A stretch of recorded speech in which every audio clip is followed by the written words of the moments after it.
20 Kenyans living abroad have died from the new coronavirus, with those living in the U.S. being the majority.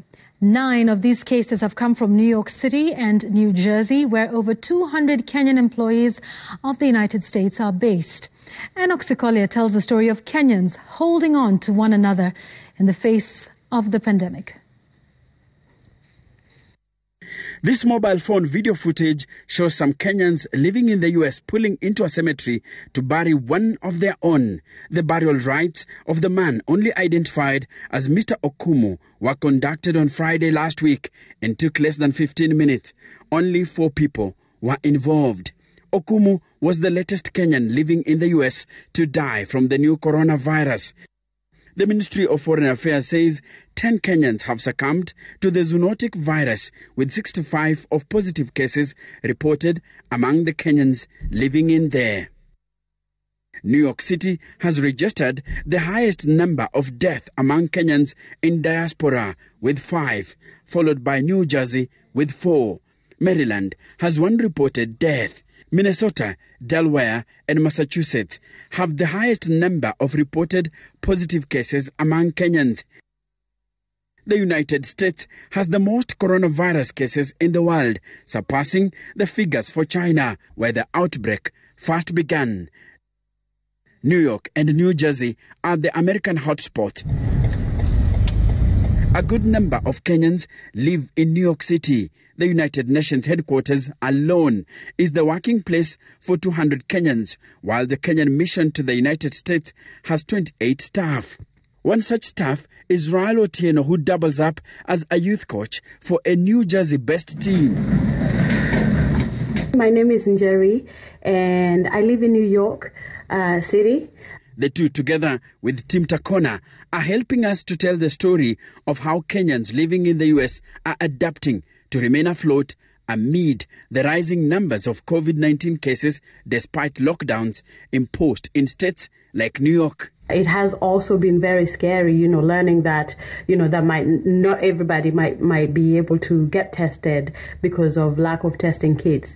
More scarier than ever is, every as weeks go by with this pandemic, I hear of, someone I know or a colleague has caught it, or somebody has passed on from this pandemic, from this virus. New York has been on a lockdown for a month now. Citizens have been staying at home, with all non-essential businesses closed. Since the epidemic struck, I have not been to New York City. I have not been to Manhattan.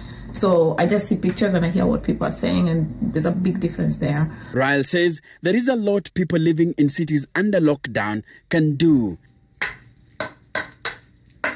She has converted her sitting room into a temporary gym place. As a hockey youth team coach in New Jersey, she arranges her gym equipment to enable her train.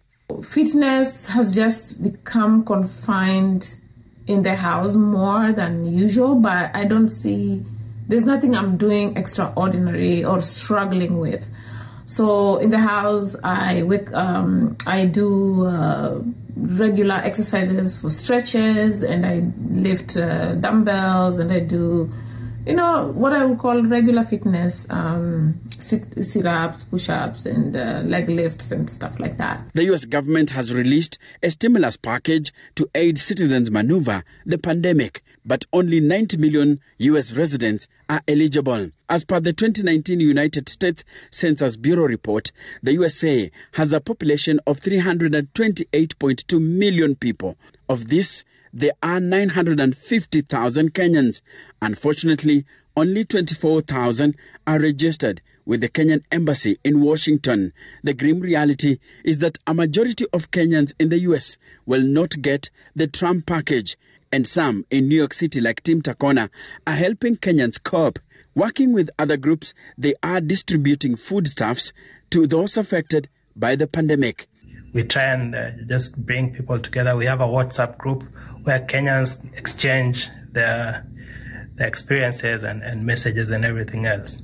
Even though restrictions in New York City have been flexible, some have not dared to step out. I haven't been able to go to the stores just because I want to protect myself, and I'm just lucky or blessed that I was able to buy dry foods like lentils and beans and stuff like flour. And I've been in the kitchen a lot. My kitchen has been complaining, but that is one of the ways that I've been keeping sane. Enock Sikolia, Citizen TV.